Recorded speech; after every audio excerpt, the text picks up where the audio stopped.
PROs. Seth Meade will be presenting. So hi everyone, my name is Seth Meade. I'm here with the Cleveland Clinic Center for Spine Health. Today presenting on TOPS, which is one of the only FDA-approved motion-preserving lumbar facet arthroplasty devices on the market. I have no disclosures and no association with this company, but Dr. Steinmetz is my boss and he helps with the company. So today I want to talk to you about the immediate postoperative changes in lordosis after placement of this device and how that impacts long-term lordosis and the associated outcomes. So overall, grade 1 spondylolisthesis, we've heard a lot this weekend about it's a common condition that causes pain, disability, and decreases in patient reported quality of life. And there's unclear solutions and differing indications of whether to use laminectomy if you talk to European versus US colleagues versus fusion. And then TOPS now has entered the discussion and entered a new layer of indications where we might have a motion-preserving option for some of these patients.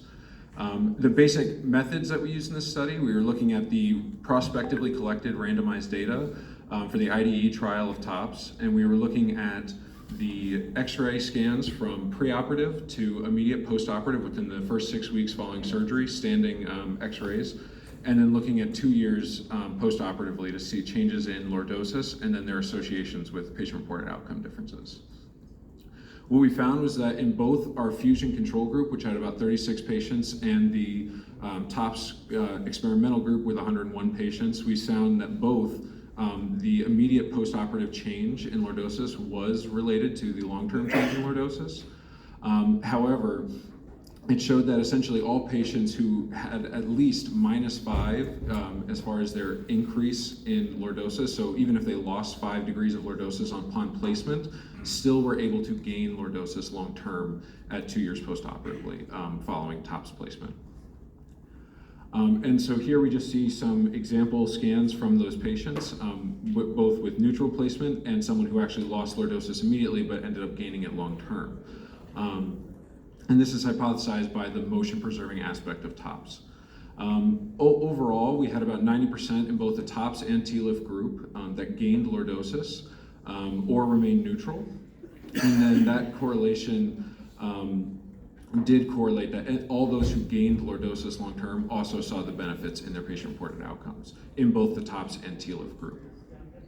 So briefly, the conclusions of our work were that TOPS, unlike traditional fusion, doesn't require that you get a perioperative gain in lordosis, as we see in TLIF immediately postoperatively, to attain those long-term gains in lumbar lordosis.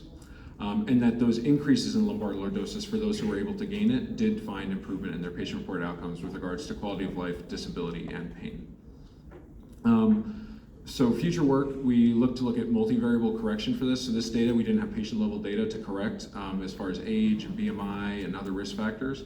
It is an overall healthy cohort in the randomized trial. And then we wanted to look at the impact of changes at the segmental level, at the operative, and then the inferior and superior levels above the fusion or at TOPS placement to see its impact on alignment.